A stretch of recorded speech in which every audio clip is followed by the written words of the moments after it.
Welcome back to the podcast. Haley here, host of Weight Loss Without Dieting. And today we are talking about cravings and turning them off, how to turn them off. First of all, I want to welcome myself back to the podcast because it's been, oh my gosh, for probably like 5 months now since I've recorded one.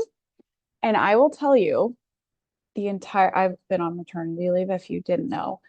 And the entire time I was on maternity leave, I was just writing down. I had so many ideas. So I've got a very long list of topics I plan to record to you for you, and I'm super excited to be back. So this one is no exception. Cravings are one of the most challenging pieces of the weight loss puzzle, and it's the thing that um, everyone that I work with, if they struggle with it, then we spend the majority of our time working through it. But the good news is, I would consider myself someone who struggled with it pretty intensely on the scale. And I've worked with a lot of people who, a lot of weight loss clients in general. And I feel like I had it just about as bad as anyone I've ever worked with does or can. And you can get through it. That's the beautiful news. I've developed some really effective tools for managing cravings, for getting in control of cravings, for really turning them off for the rest of your life. And so it's totally possible. I know I've been there, I've done it myself, and I've worked with hundreds of people to help them do it as well.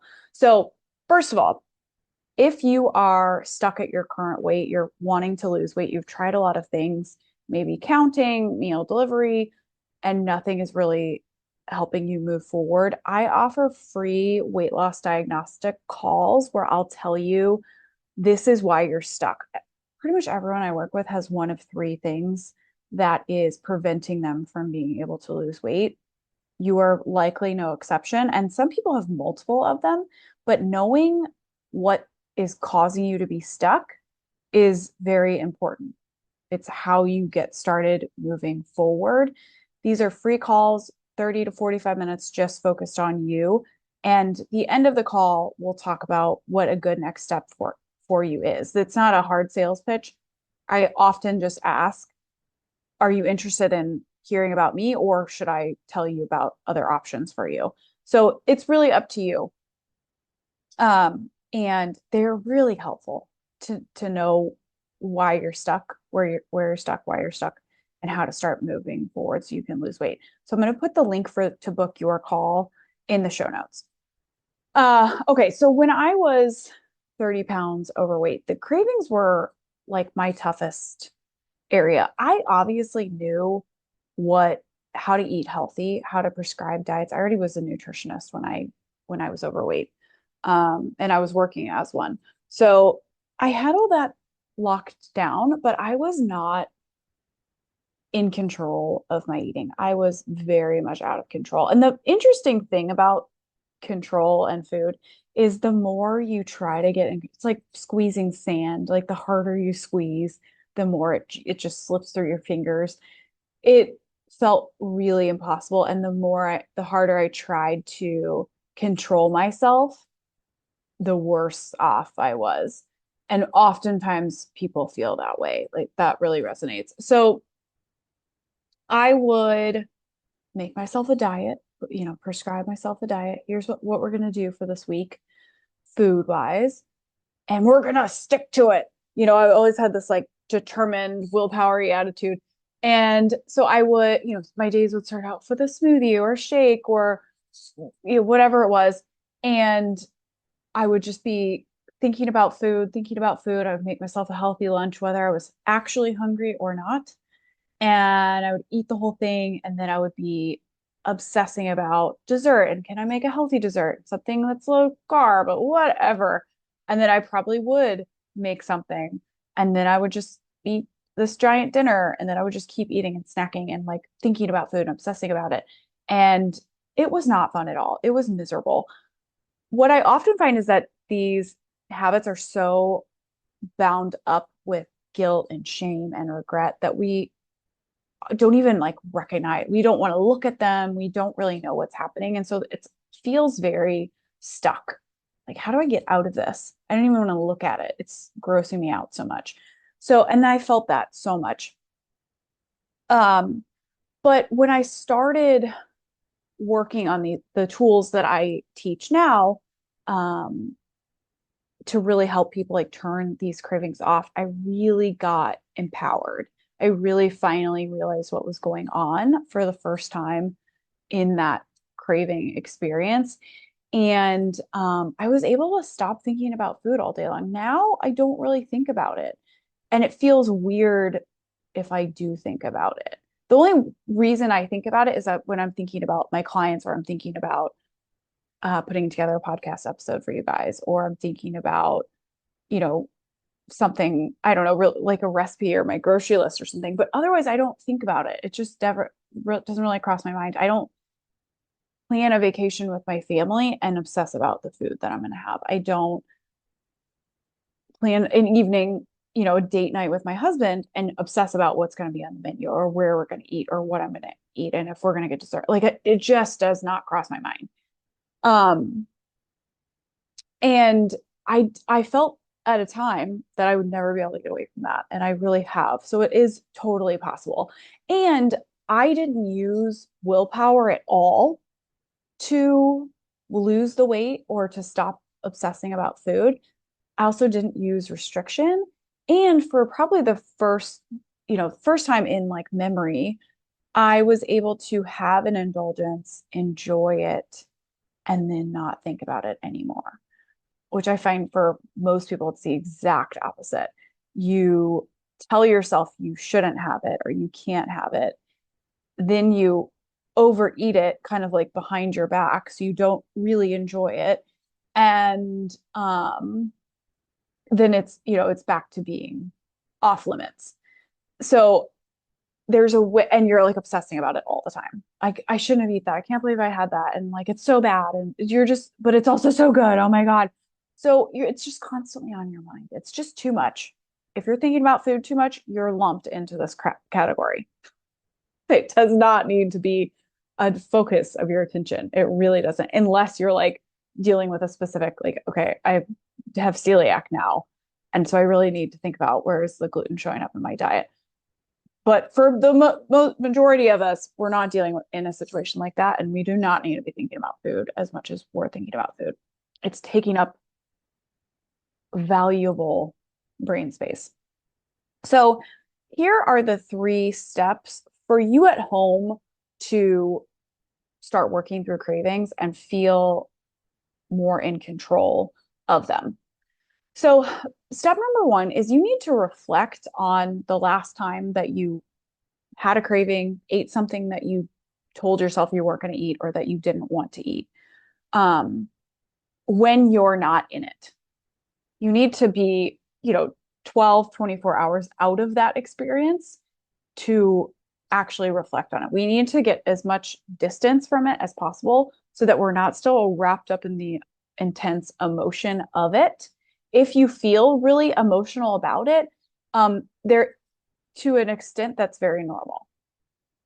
But if it's so fresh that it feels super emotional, it's not a good time to reflect. You really need to be past it emotionally or somewhat out of it emotionally to actually get value out of this process. Um, so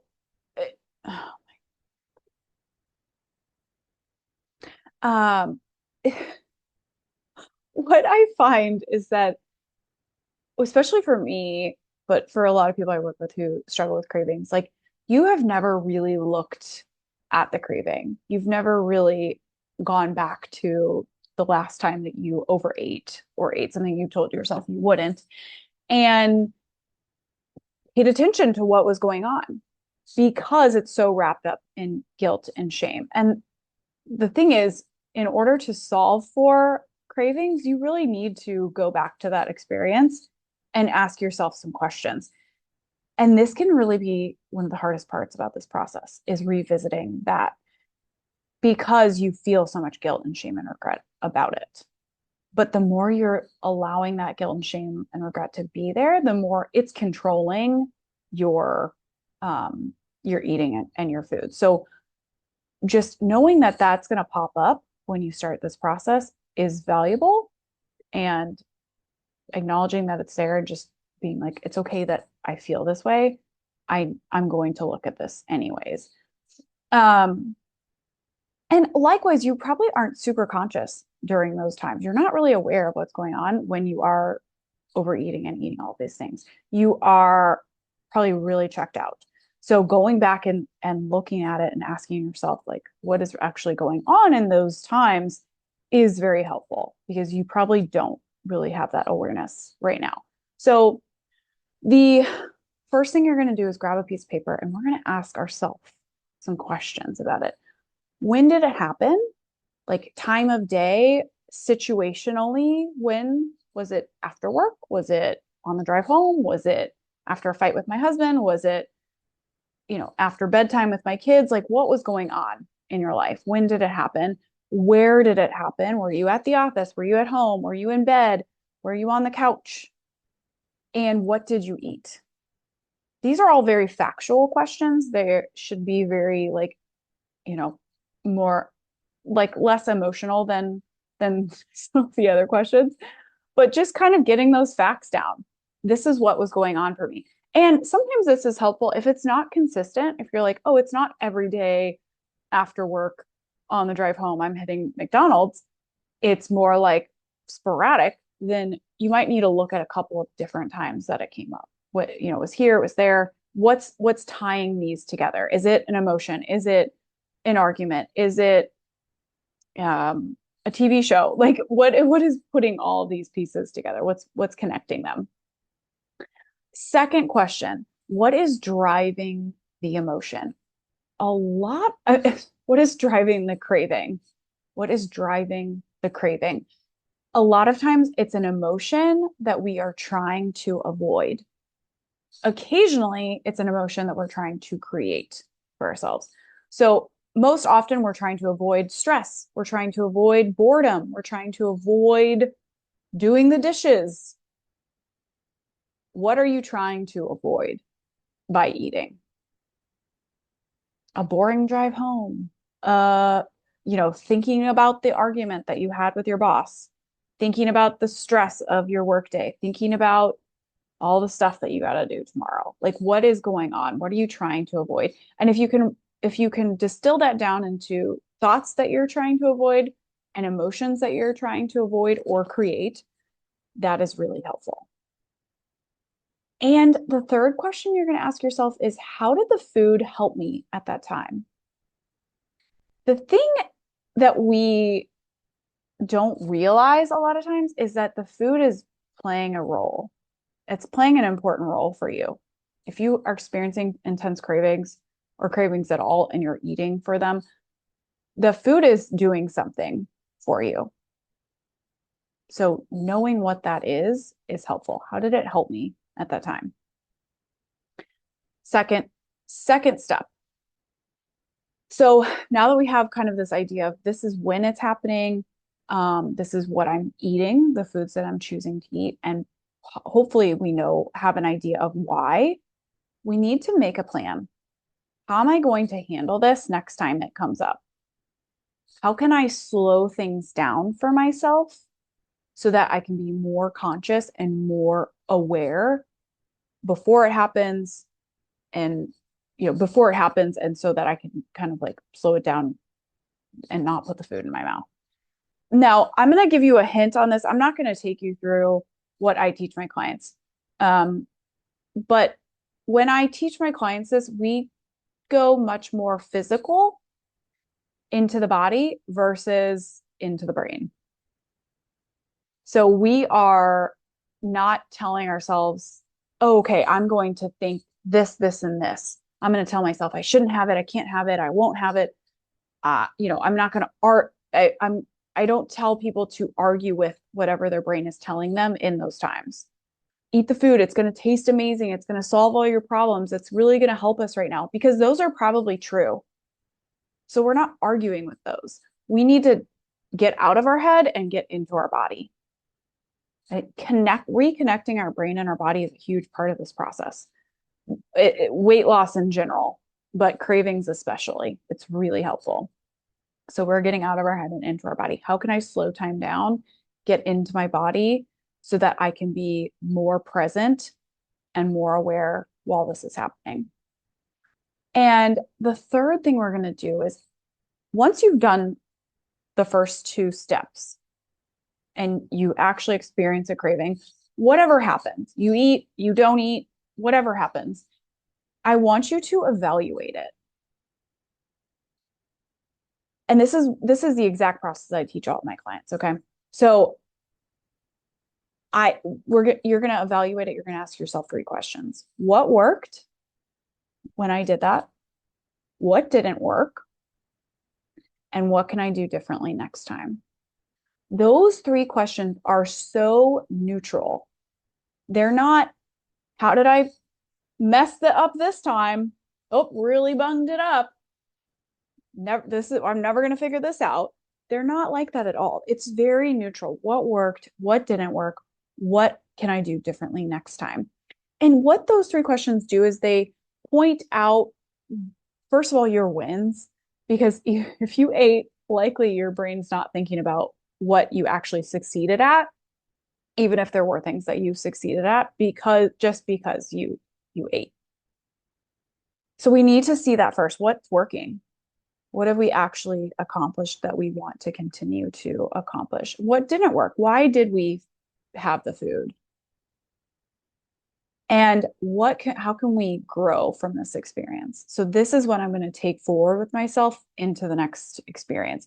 And this is how we grow. This is how you learn to play a sport or play an instrument, is you're constantly evaluating yourself. And likely you're doing it with a coach, which is really the value of having a coach on your weight loss journey, is because you're going to lack a lot of perspective and expertise, whereas your coach is going to be standing on the sidelines watching you and saying, you were in the game, so you didn't realize what happened, but I had this outsider's perspective to say, this is exactly what happened. This is why you missed that shot. But this is what you did right. And this is what I want you to continue practicing to move forward so that you start making that shot more often. So those three questions are really helpful. And combining these three steps together is really how you start working through the cravings to get out of them, to turn them off, to feel like you're actually in control without willpower. None of what we talked about here was willpower or deprivation. I didn't say, don't buy candy bars, don't buy cookies, don't buy chips. Just don't do it. You should never have those in your house. I also didn't say, you can buy substitutions, buy stevia and make, yourself these like low sugar snacks and go crazy, because all of those things reinforce that our brain has this desire to eat the food and have that craving. We don't want to reinforce the craving in any way, shape, or form. We want to get to the bottom of it so that we can solve for it. So what I see go wrong in most other diets out there is, first of all, they rarely address this at all.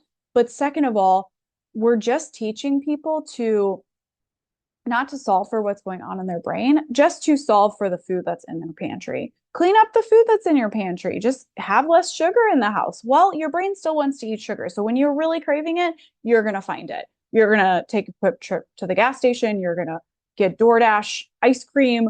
Like you will figure it out. You will get that sugar in your mouth. So having substitutions, editing your grocery list really don't work long term. What works long term is figuring out what's going on in your brain that's causing you to have the craving in the first place and solve for that. Okay, that is the episode for today. If you're watching this, listening to this, like, follow, subscribe wherever you're seeing this so that you can get more. All of my episodes are like this. We really focus on what's beneath the surface of why you don't weigh what you want to weigh and how to get in control of your eating, but not from a willpower place, from a real free place of freedom. And again, if you're ready to get unstuck, if you feel like you've tried a lot of things for your weight, but it's not going anywhere, book your free diagnostic consult and find out why you're stuck right now where you're stuck. There's a link in the show notes wherever you're listening or watching. And I will see you on the next episode. Bye bye.